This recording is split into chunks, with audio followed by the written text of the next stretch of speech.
Hello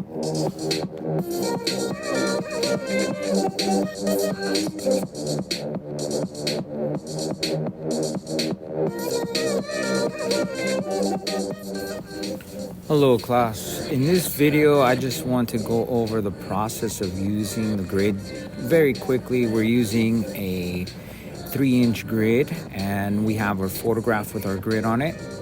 I'm going pretty quickly here, and this is just fast forwarded. We're going all the way around the perimeter, finding the main contours.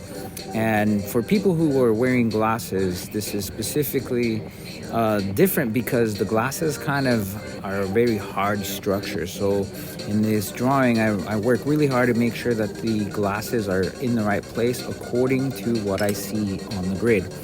Drawing our faces sometimes is daunting and challenging because we have this self-impression of what we think we look like, but we're not trying to draw what we think we look like. We're actually trying to draw what the camera saw that moment and what the grid is helping us to find.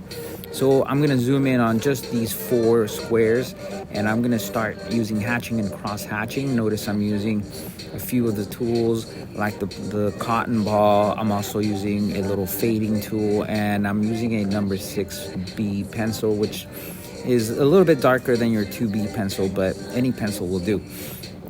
I'm also using the eraser to make the highlights. Now, highlights are just that, the brightest part of the photograph. Shadows are just that, the darker parts of the photograph.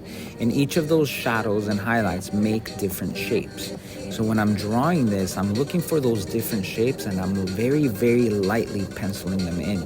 That's another challenge that new artists face, is that they want to make these really bold, dark lines, and that really makes your task more difficult. Instead of making bold lines, keep it light for as long as you can, and then as you approach the darker values, then you can hatch and cross hatch a little bit more.